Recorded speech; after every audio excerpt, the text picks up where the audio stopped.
I take it you're ready. We are again, let me say this again, we are again at a very critical point, a very critical juncture, a very critical part of our republic's development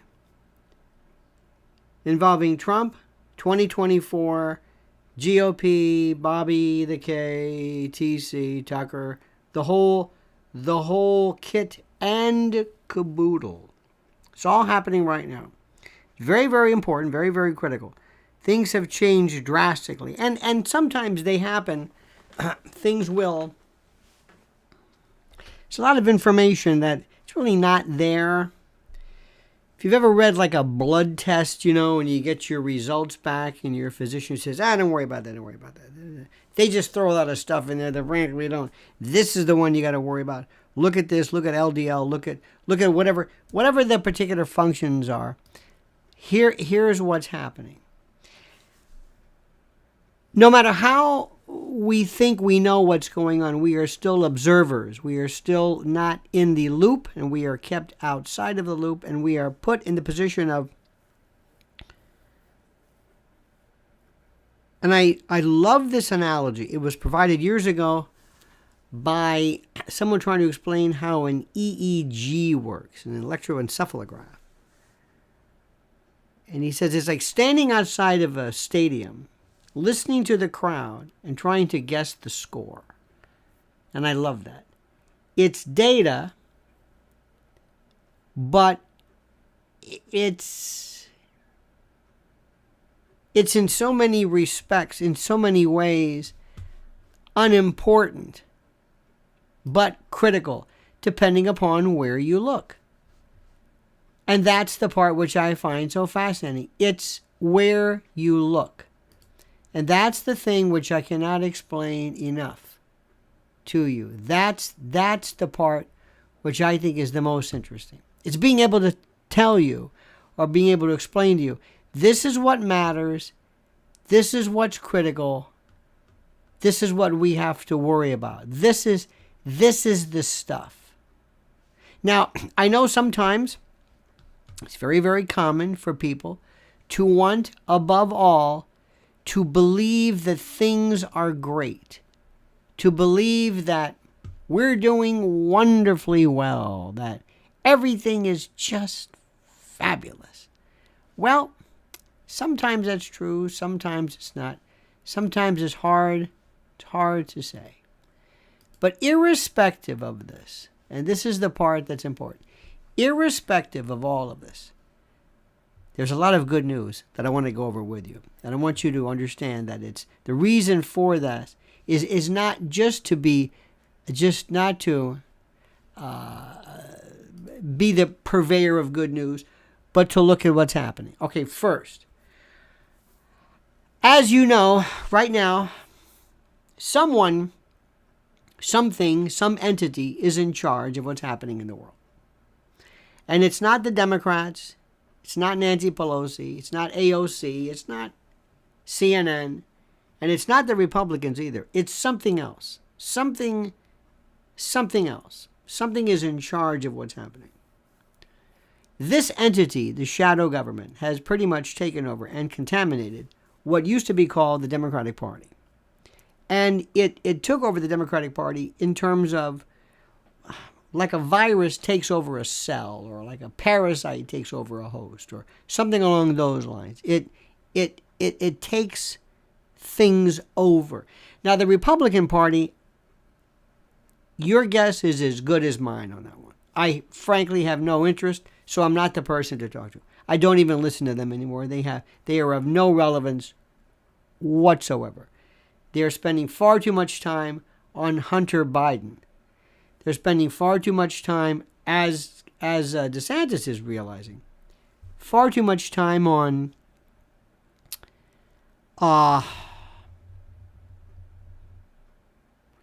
things like wokeism, and they're missing the point. And let me tell you again what it is. Rule number one of our endeavor here, it's the election 2024. That's it. Getting rid of this regime, these people, getting rid of this, supplanting it, removing it, destroying it at the polls, clobbering them, whatever phrase you want. Now, whatever that iteration is, we want them gone. Number two, we don't care how. We want either that particular machination to dissolve. We want it to be replaced by anyone. Actual real Democrats from the 60s wouldn't be that bad right now. Real Democrats I knew, would be a welcome relief. But what this is, I don't know. I don't know who they are.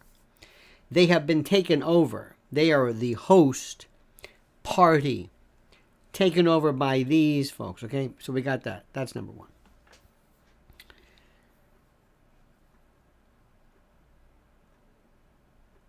It seems right now, with 470 days before the election, it seems as today as follows. The Democratic Party is about to get rid of its Joe Biden. A lot of things are happening. Joe cannot do it any longer. He's only 80 years old. People keep talking about 80 today is 70 from... This is not the usual. 80 means nothing. I'm sorry. We keep saying it's his age, it's his age. It's not his age. It's not his age. 80 is not the problem. Mick Jagger is 80 for all practical purposes. I mean, this doesn't make any sense. Alan Dershowitz is what, 85, 80, I think he's 85 this year. There are a lot of people. This isn't it. It's not what people think. There's something wrong. We don't care. Whatever it is, thank you. Get out. Leave. Take your son with you and get out. Something's going on with that. They're either going to make him a deal where they're going to say, look, if you step down, in fact, he has no say. You're going to step down and we'll pretend that Hunter's plea was something worthwhile. We will pretend that Hunter's plea meant something, that this kind of slap on the wrist, whatever it was, that it's tantamount to something of importance. And we'll pretend that's, okay, fine. But we want you gone. We want you gone. Okay, that's it. So he's on his way out. Enter, next point, Gavin Newsom. And as we said before, Gretchen Whitmer. Look at who. They need people who are really good at executing the mission. They have wasted so much time with Carmelita Harris, who is a dundering. She's actually more inept and intellectually damaged than Joe Biden. And that's saying quite a bit. So they want her out, they want him out. How that happens, you'll see. It'll be before you know it. Joe hits his head, Joe gets COVID again. Something will happen. Joe will make a speech, something to the effect of, I told you, which he never did, but he'll pretend that he told you, I told you that whenever I cannot really produce and I'm not at my best game for my country, I will step down. Okay. And now's the time to do it. Carmelita Harris will be given some kind of ambassadorship, maybe, or head of a university. Can you imagine that? Something. She just wants to, something she can pretend that she's, doing something. It's never going to be Michelle Obama. Never, under any circumstances. Never. Just for reasons that she has no interest. She is so happy. She never wants to get near Washington. 8 years of that? No. Bad years, bad times. Shut off. She never fit in. Nobody really no. She wants to be this groovy. She wants to be Oprah. So anyway, so that's that. Okay? Now what happened next? Third point. Bobby Kennedy Jr. changed everything. Bobby Kennedy Jr. is the greatest thing, the most fascinating thing, the most important moment in recent history. Bobby Kennedy Jr. is absolutely, it's so exciting to me in that it's a It's a statement regarding a new direction, a new focus on politics and a worldview that I think is more of a younger generation, kind of my focus. And even though I think Trump has been wonderful, I'm writing Bobby Kennedy in no matter what. But let me just park that for a moment. Let me put a parenthesis. Let me put an asterisk next to that, because something changed yesterday. So, because Bobby here, Tucker Carlson. Now Tucker Carlson has done something which is very, very important. Sometimes things really matter. There were people in the old days who were never themselves elected to power, but they were very important. Abby Hoffman, I'm not putting them in the same, Eldridge Cleaver, Phyllis Schlafly, Gloria Steinem, Betty Friedan, William F. Buckley.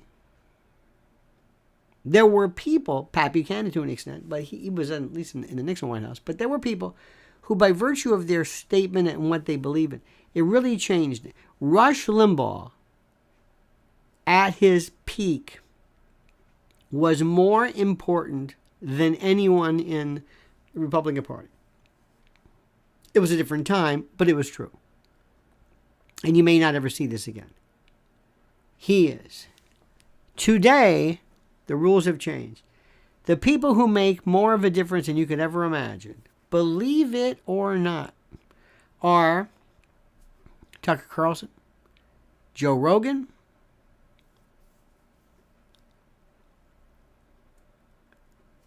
I'm going to leave it at that. I mean, we can argue about other people. And why is this important? Tucker Carlson is from the right. I'm just going to use these directions. And he is in the middle right now with his particular way of thinking. Bobby Kennedy is from the left, and he basically is a carbon copy of their carbon copy of the two. They're two sides of the same coin. Left and right. Why is that important? I'm telling you again, to show the world, specifically young people and future voters, the idea of the party is over with. Democrats and Republicans, left and right, it's over with.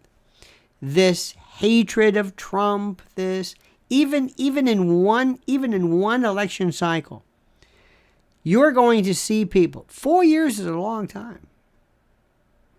There are going to be people who are voting. They're 18 years old, and they were just barely into high school during the last election, and they're now adults. They're in college. They're 18 years old.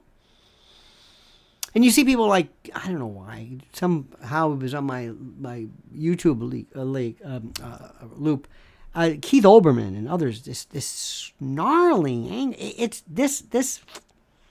Remember a while back, there were people who would sit in the front seat of their car and they would just yell. Remember that?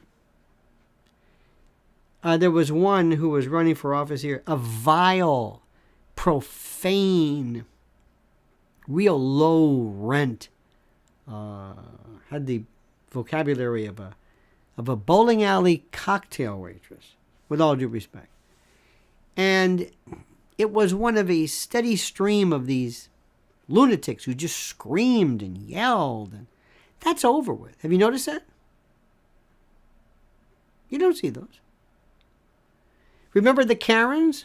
You don't see those. Remember Jessica Starr, I believe her name is? Remember the famous one?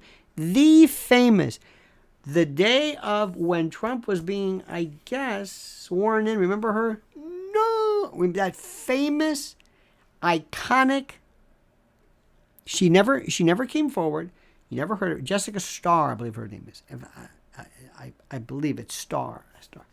You don't see that anymore. You don't see the screaming. You don't see it. You see something now which is important. You'll see, and even this is sort of getting, remember, things wear out. And if there's one trait you must have is to be able to realize what is going on.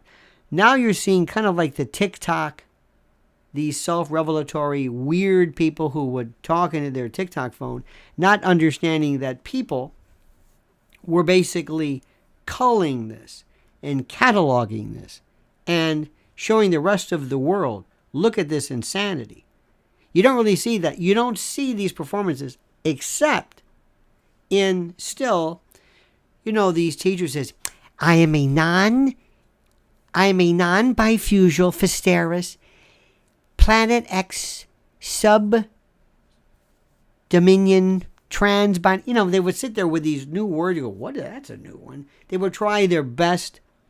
I have a friend of mine who collects every phrase there is.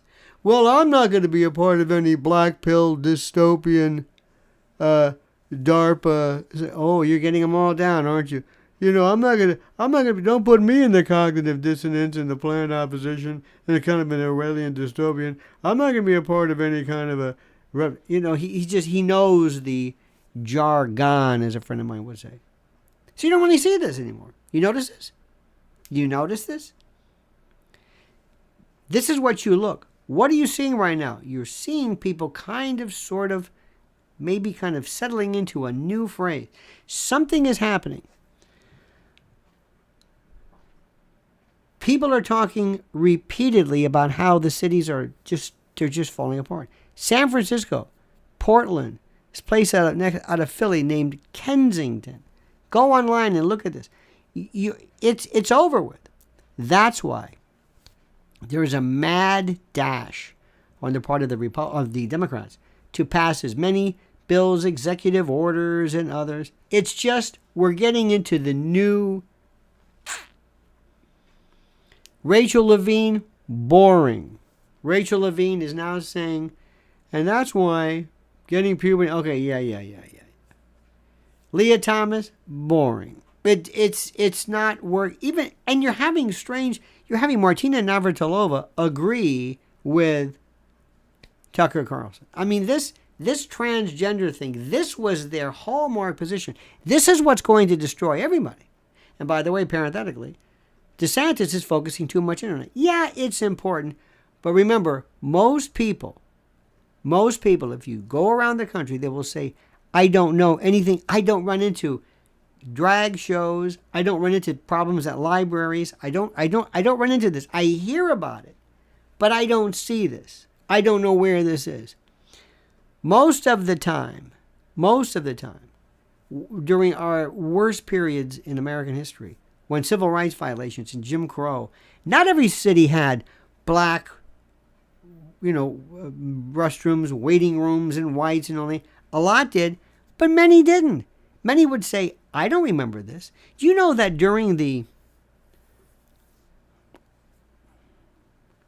I never did duck and cover one time in school. And we were at the home of the MacDill Air Force Base. We were at the home of what CENTCOM is.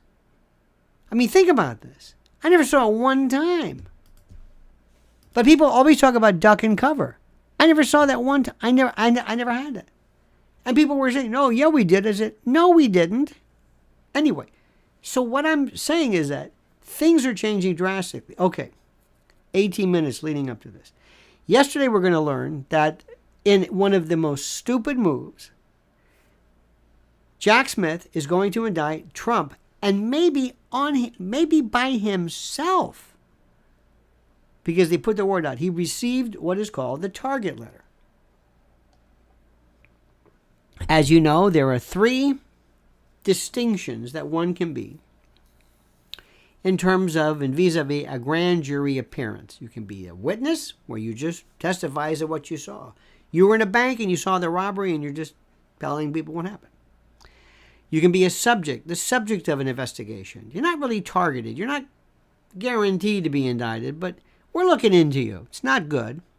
And the third is a target. We're going after you. We're going to get you. And as a matter of course, Jack Smith, you don't have to, but it will send you this courtesy letter that says, by the way, just want to let you know we're wrapping this up. And if you want to come in the next 4 days and maybe talk us out of the inevitable, you're more than happy to come in. And of course, they never should. Now, listen carefully.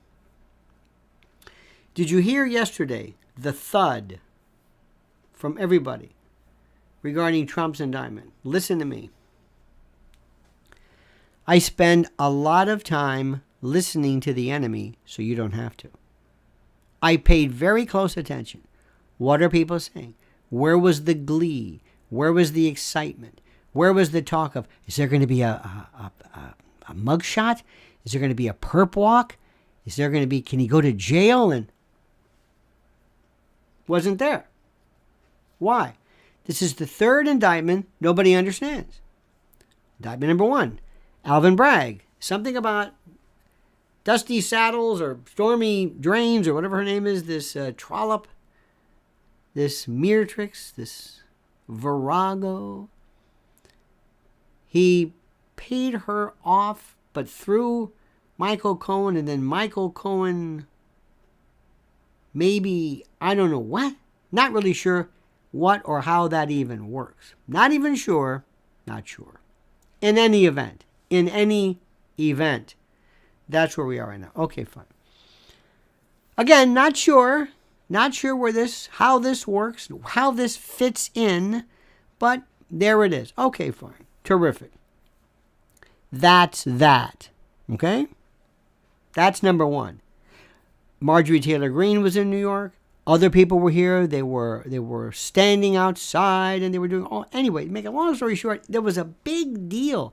It was Trump's first indictment. People were excited. They didn't understand it. Everybody said it was a piece of garbage. So that was the first one.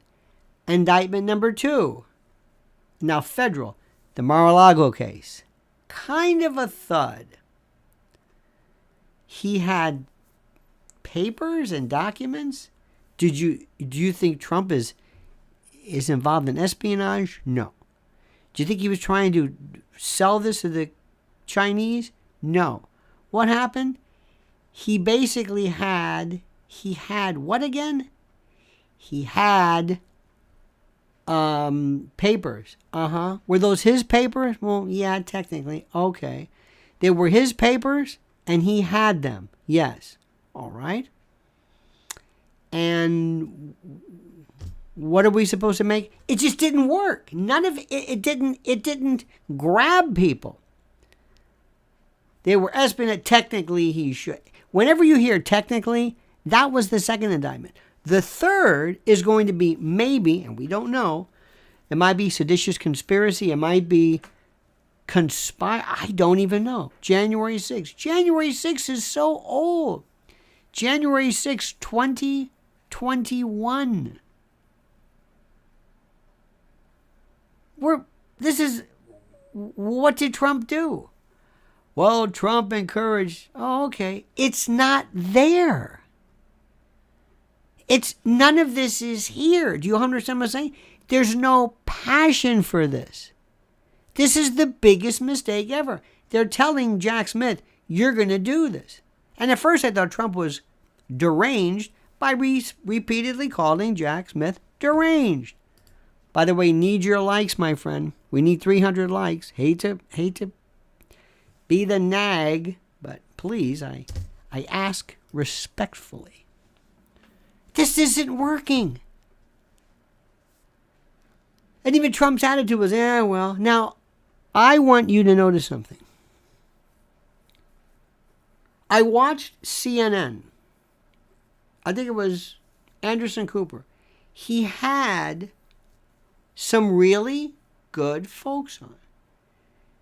It's interesting. I know you like programming. You know this Caitlin Collins, whatever. She just doesn't. I thought she was she really was smart. She's smart, but she does not convey. She doesn't work on camera. There's nothing you like about her. There's just nothing. It's just not there. Very competent. But she and Van Jones are like relics from, it doesn't work anymore. The rhetoric, the storyline. But the other people they had on were very good explaining precisely what it is that Trump did. Now, as I mentioned to you, let's talk about this.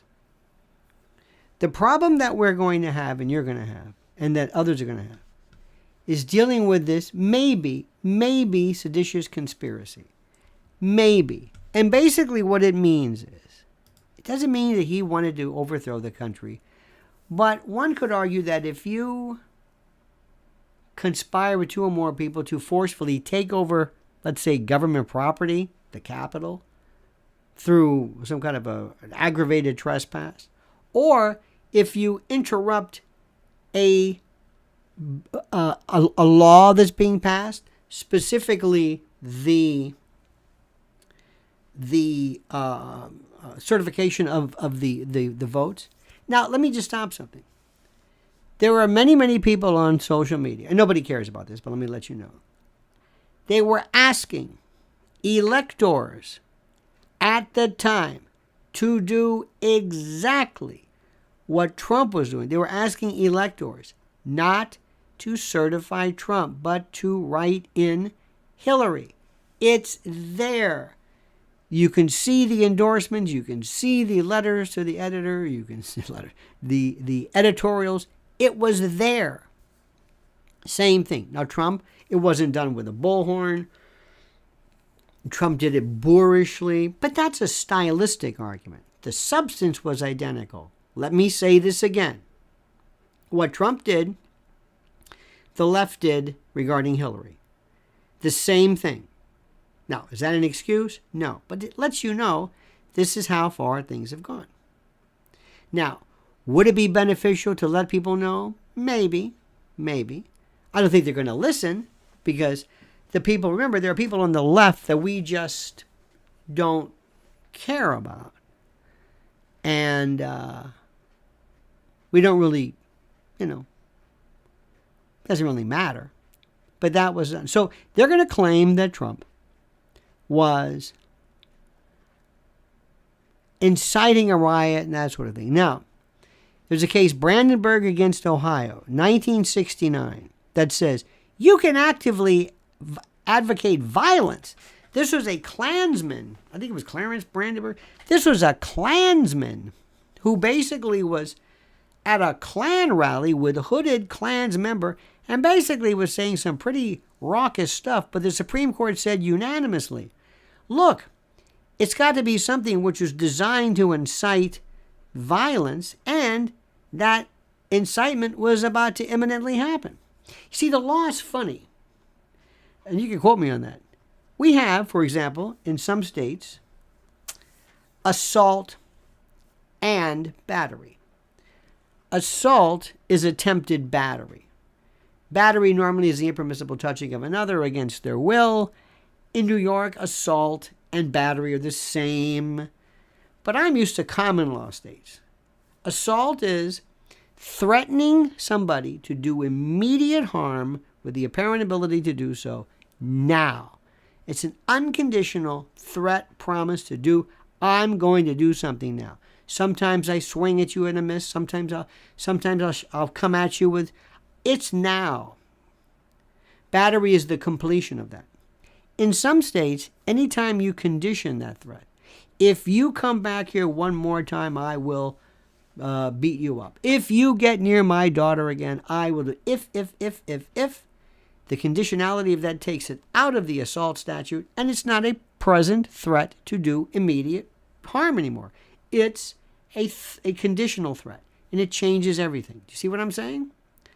Things are weird about that. You've got to understand the statute. So what Trump was saying was nothing immediate. He was not saying be violent, but he was basically saying what he said before. This law, this transference is illegal, unconstitutional, improper, incorrect. That's right. I mean, that not right. That's his right. You can argue left whether it was true or not. It's his right. The same thing they were saying regarding Hillary. Now, does it matter that people know that? Not really, because the people who, they're not going to change their mind. Trump also wanted people there. He wanted troops there. So meanwhile, if because we don't know what he's being charged with, I'm sure there's going to be some arcane statute we've never heard of. But I think it's going to be kind of around that. Trump did not call for, ask for, encourage the destruction, the ruination, the rebellion against the country. He never did. It never happened one time. Never happened one time. Do you hear what I'm saying? It never happened one time. Let me say this again. It never happened one time. Never. Never. But yet, the narrative is that he wanted to overthrow, destroy. How do you, when Pinochet and Allende and when the CIA came in, and this was taking over the country. Now let me stop right there. I want to speak to you about something which I really want. This is part of my boot camp that I want you to train you with. I want you to learn to disabuse yourself of phrases and cliches. Tucker Carlson either was a part of or tried out for the CIA. Tucker Carlson said he wanted to be a part of the CIA. There's always been this thing about the CIA. I want you to understand something, and I want you to listen to me, and let me just focus on this. If you're going to be good to anybody, you got to get your nomenclature right. You don't have to be a member of the CIA. You don't have to be a member of... We used to talk about NSA. You notice nobody talks about NSA anymore. There are so many levels. There's military intelligence. There's this. There are so many levels of secret informational, whatever it is. But just like everybody loves Mossad, it's really Amman. That's the one. Those are the guys. But that doesn't... They're so good that half of the stories about Mossad were promoted by Mossad, who worked with Hollywood. It's brilliant. J. Edgar Hoover worked with Hollywood to promote the FBI. A Quid Martin production. Ephraim Zimmerman. That was with the FBI. Absolutely. Now, if you think Tucker Carlson, Anderson Cooper, these names, Tucker, Anderson, Buffy, Muffy, if you think Anderson Cooper is a CIA asset, do I have to explain to you Mockingbird and everything else? Please do yourself a favor. Lose your sense of cliched bumper stickers. Let me give you another one. I heard somebody the other day use for the umpteenth time, there's two words many people love. Satanic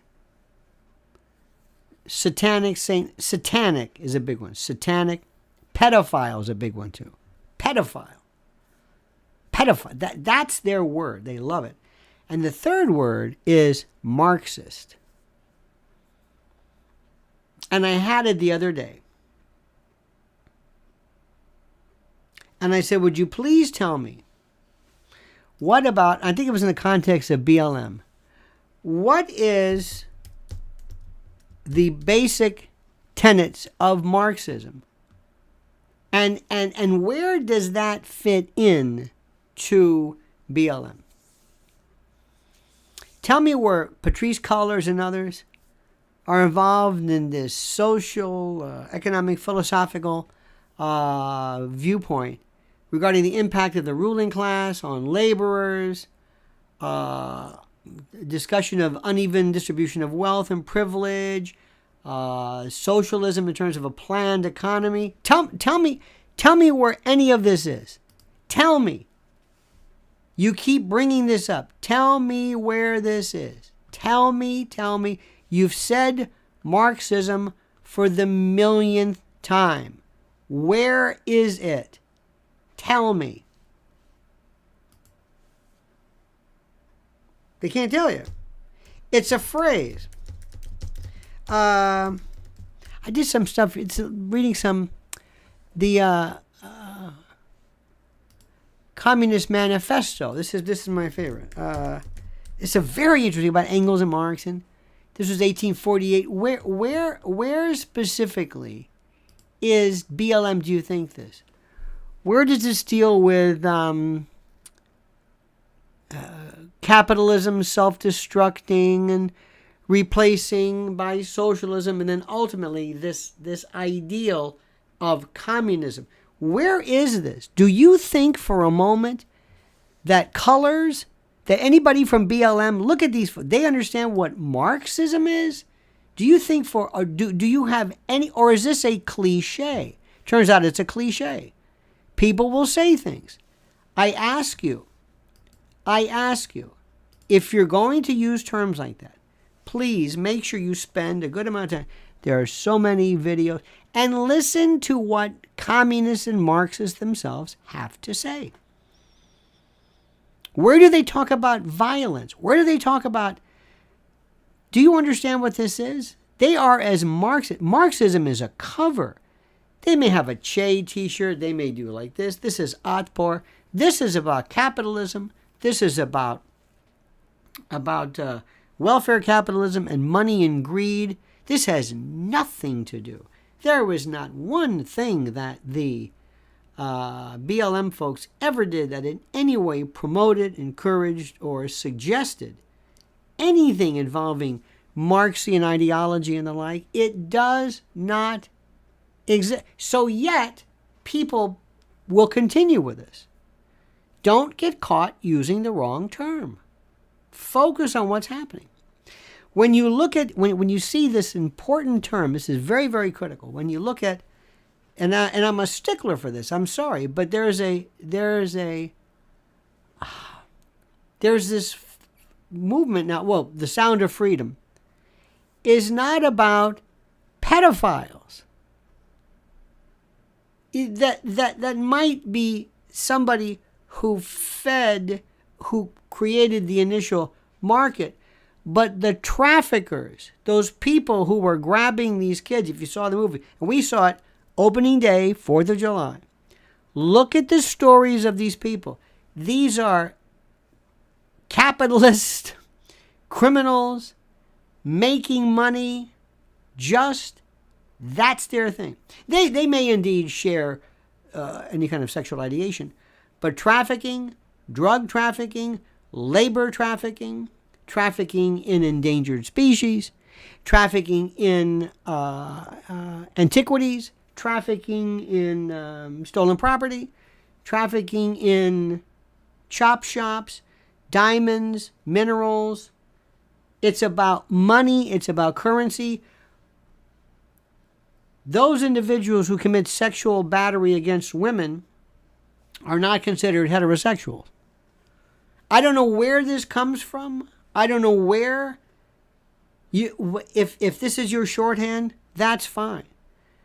But if you think this is about tackling sexual paraphilia, predilections, you're absolutely wrong.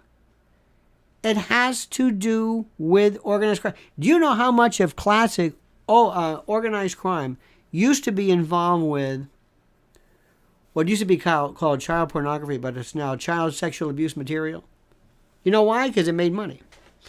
During the 80s, 70s, 80s, 60s, but 70s in particular, Times Square, if you look at people like Roy DeMeo and others, they were involved in the word, when you heard pornography, and pornography was not pornography.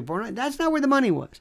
Do you think those people, do you think these folks, do you think the mafia, these guys were pedophiles? Absolutely.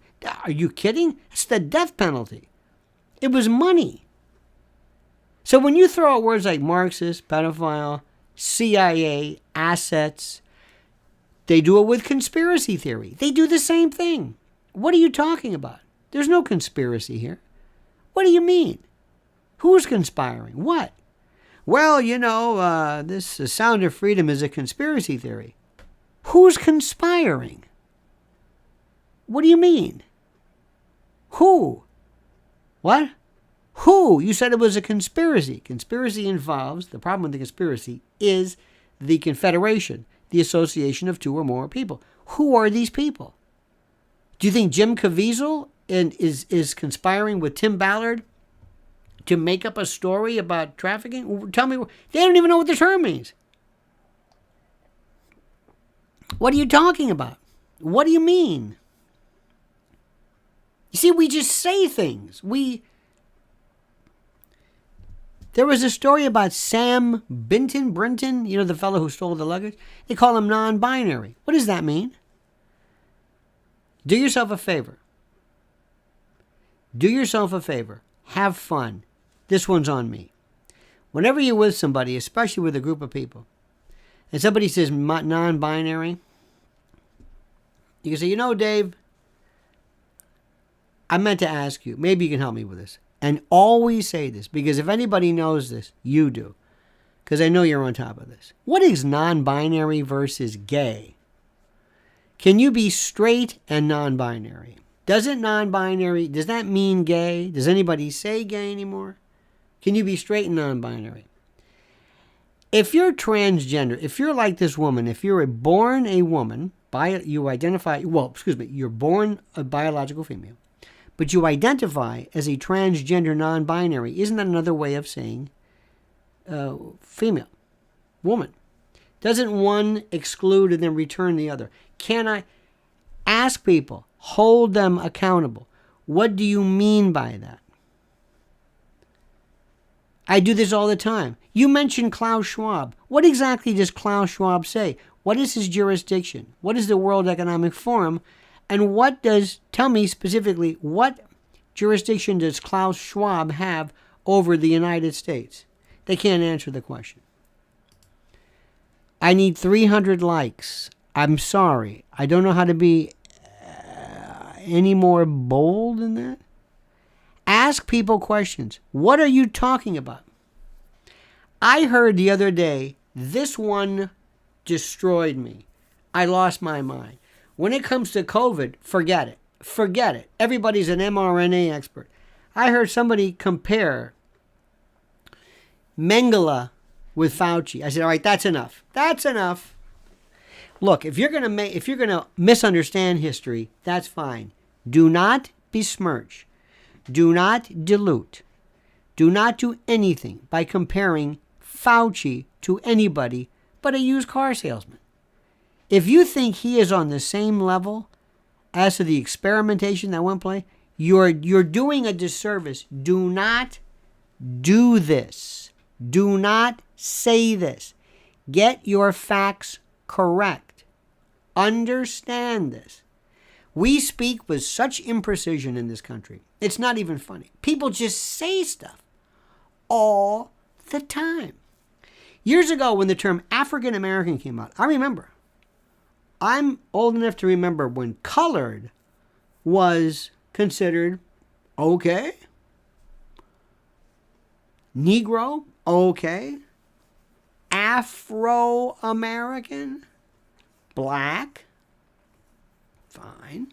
And then African American came out. I remember when it became more and more of, and I one time asked the question, African American? What country? This is Africa. No, it's a continent. Chad, Libya? What are you talking about? This is when the term was brand new. What do you have to do with Africa? And people looked at me and I said, why do you have anything to do? Everybody has to do with Africa. What if you're Caribbean? Nobody in your family's from it. What are you talking about? What do you mean by this? What? One of the funniest things I ever saw was when Spike Lee came out with Malcolm X.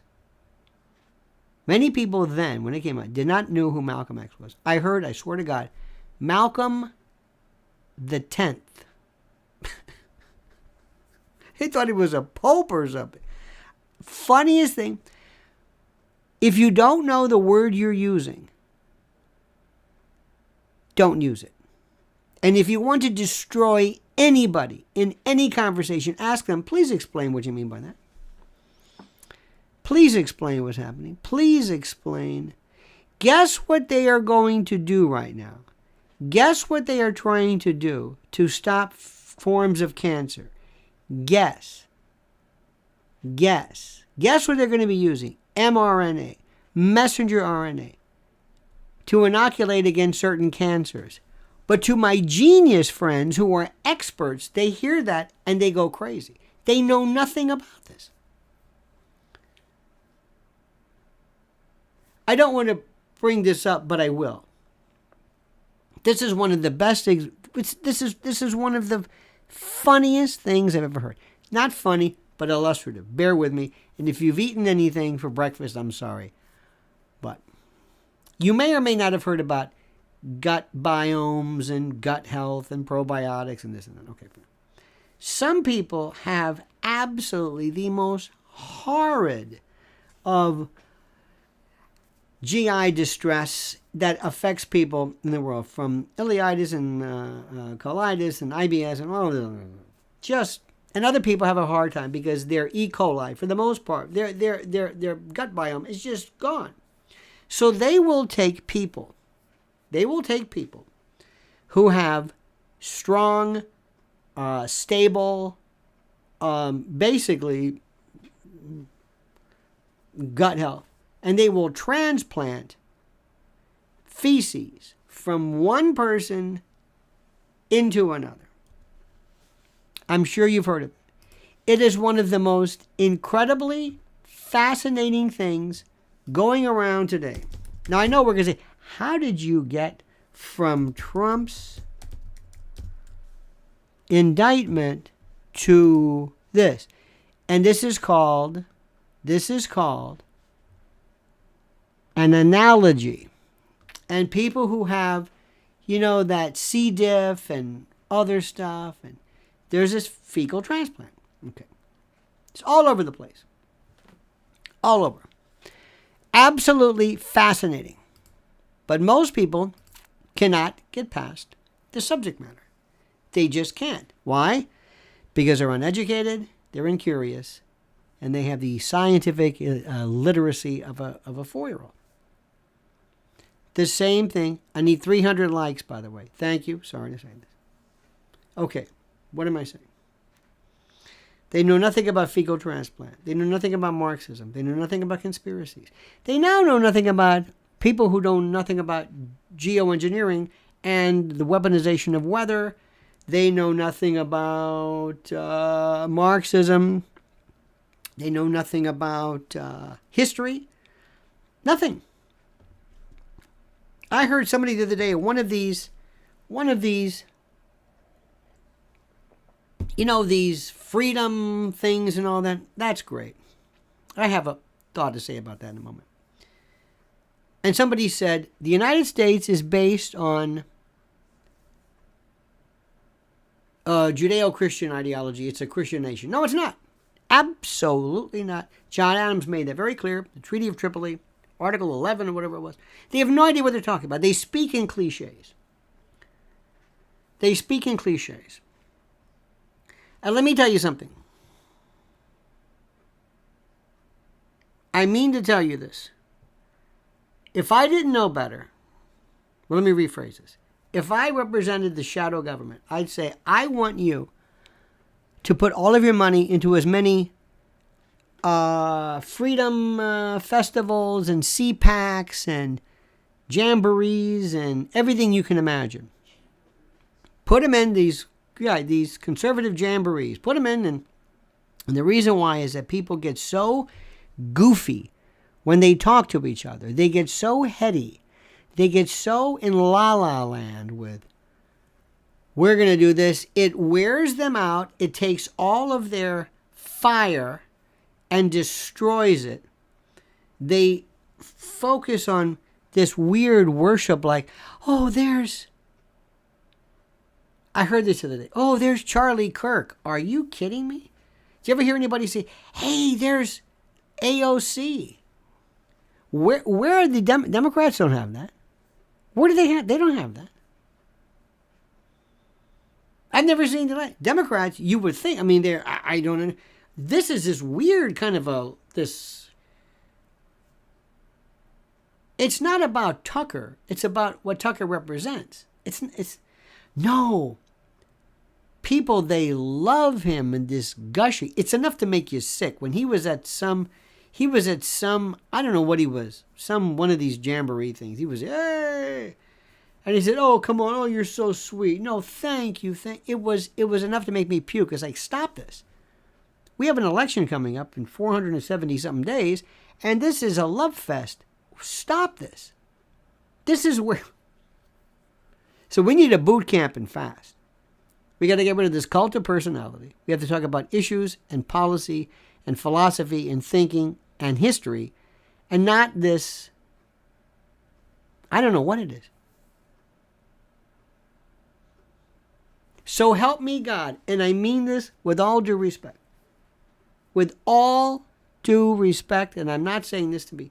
If somebody said Tulsi Gabbard is outside that door, well, that's not fair. I mean, I would go looking. Sometimes I look to see why that dog's barking. So I would go out and say, okay, there's Tulsi Gabbard. I do not understand what Tulsi Gabbard means to me. Carrie Lake, the usual suspects. I do not understand. I do not, for the life of me. Same thing goes for, there's Anderson Cooper, or there's whoever. There's Don. I don't understand where this comes from. Who are these people? There's Chris Christie. There's, I don't know. Where did I miss this? What happened to conservatives? 50 away from 300, my friends. What happened to conservatives? I don't get this. Do you know what's happened? Why is there this fixation? Who agrees there's too much talk about Hunter Biden? It's a distraction. Hunter Biden. Well, Jim Jordan, we're going to have the whistleblower. About what? About Hunter Biden. What is that? You think, what are we talking? Well, we got to get to the bottom of the cocaine. You're still talking about the cocaine? What about Ukraine? Oh, we don't understand that. We don't understand that. What is NATO? Explain what NATO is. Explain what Article 5 is. Why are we even in NATO? What is the point? Who is Victoria Nuland? You know, I got my second warning from German. The German Twitter keeps telling me I'm violating their German laws. Look into your own past, Germany, before you start coming after me, okay? Before you worry about me.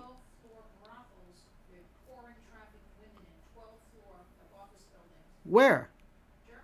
Oh. Where they have the sex trade legalized, and the women are just being abused, brutalized. So this is, I need to deprogram. So now you understand fecal implant, transplant. I need to get the Fox News fecal and transplant something, because stop watching this. Learn history. Learn what is happening. Become aware of what's happening in the rest of the world. Focus accordingly. Watch what Trump is saying. Watch how this has affected the trajectory of the elections coming up. That's all I'm going to say. There is so much to be aware of. There is so much. And I'm constantly saying, I read an article today. And by the way, let me ask you something. This is weird. Elon Musk, you get a lot. There's a lot of stuff on your Twitter that I think is very, very problematic in terms of what it does not let me post. And here is something. There was a wonderful article, a wonderful piece from Pepe Escobar, and it's from Strategic Culture. Pepe Escobar is a magnificent writer. Now, Lou Rockwell reprinted it. Twitter let me post the Lou Rockwell article, which is identical, but wouldn't let me post the original one from Strategic Culture. Why? I'm getting this all the time. They won't let me post certain articles that are from China. Why? Elon, what are you doing? I don't understand this. Let me post whatever I want. If somebody doesn't agree with it, fine. Do you think Chinese people are crazy? Do you think Xi Jinping is evil? Do you believe that do you think that what he wants for his country is evil? That he's an evil guy, some type of agent of Satan or something? Do you think that? You think Putin is evil? You think Zelensky is a hero? Where do people get these things from? What about Erdogan? What about Orban in Hungary? Is Macron a good guy? Look at these words, Smannicky and good black.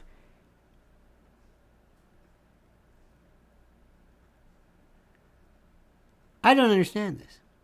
Somebody writes, the Norm Macdonald Germany joke is awesome. I'm going to say something, and you're not going to like this.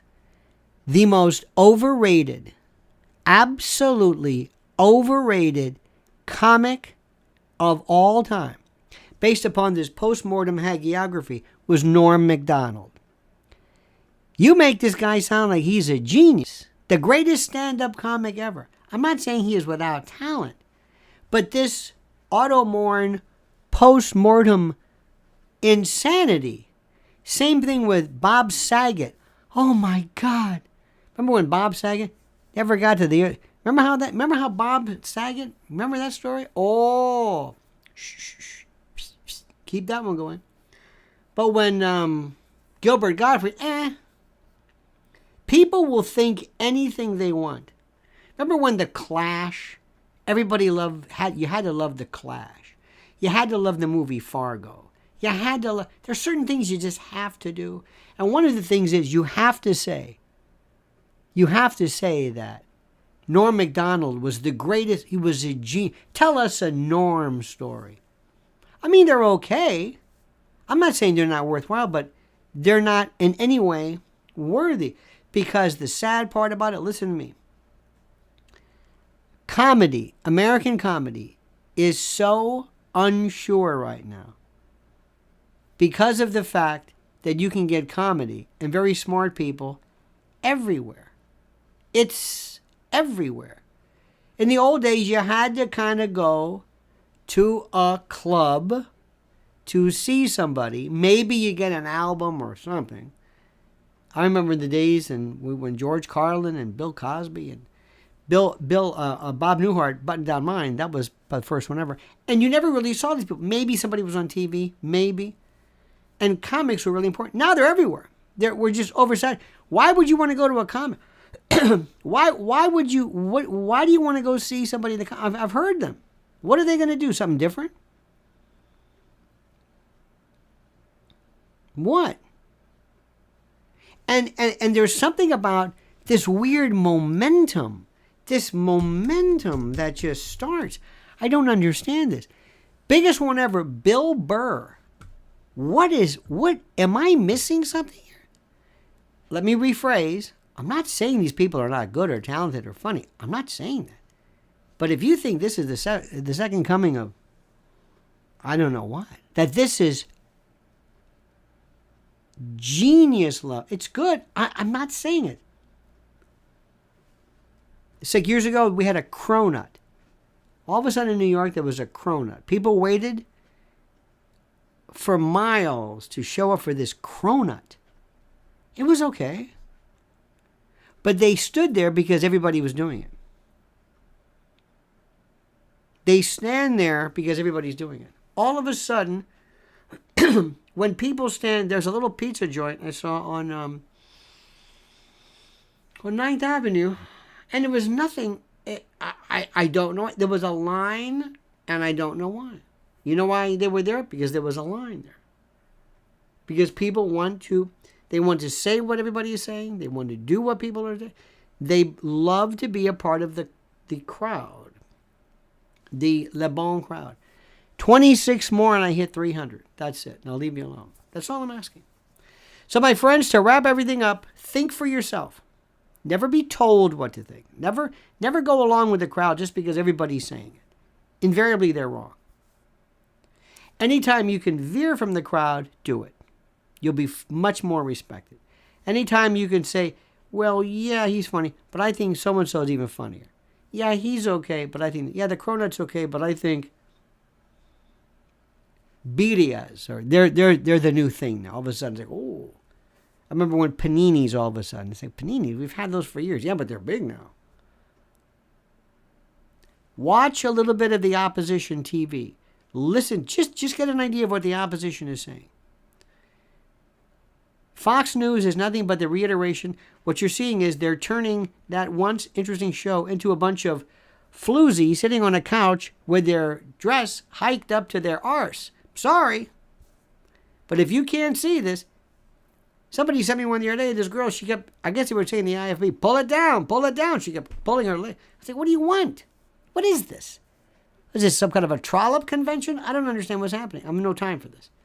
My country is collapsing. My republic is dissolving before my very eyes. And you're throwing this at me. Think for yourself. Be an individual. Be a heretic. Be a maverick. Don't go along with the crowd. If they tell you A, it's B. Trust me. Anytime everybody agrees with you, you're wrong.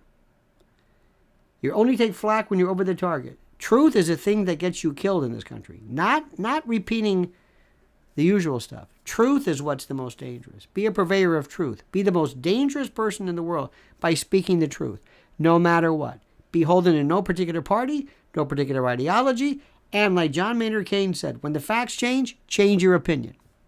If things don't work anymore, if that way of thinking doesn't work, change your mind. There's nothing that says you can't. It's that simple. Period. 6 more and I'm done. 6 more likes and I'm happy. That's all I want. I'll be saying in the meantime, Mrs. L is also putting out more information than you can possibly even comprehend regarding trafficking and the like. Not pedophiles. Right now, human trafficking in Germany, unbelievable. It's human trafficking. So what, you feel better because the victims are over the age of 18? Does that? They have office buildings, floor after floor. Ford, Frey, Cult of Personality, and Think for Yourself are great songs in Living Color and George Harrison, respectively. Thank you so much. Thank you, Mr. Frey. I believe I'm saying this correct. Frey, not Fry, Frey. Thank you. And by the way, that's for you. And this is Mrs. L's YouTube channel. This is called the mercantilization, the marketing, the commercialization of human trafficking. Has nothing to do with sexual ideation. It's nothing to do with the idea that, well, these people like this. No. We'll talk more about this. We hit 3:02. Thank you very much. You have a great and a glorious day. We will be back tonight at 7 p.m. Don't forget, watch my latest video. 2 of them up here on the channel. One is my great interview with the one and the only Mr. George Galloway from Moats, the mother of all talk shows. And number 2 is my review of the indictment, the upcoming indictment regarding President Trump. Until then, my friends, thank you so much. Have a great and a glorious day. And don't forget, the monkey's dead. The show's over. Sue you. Ta-ta.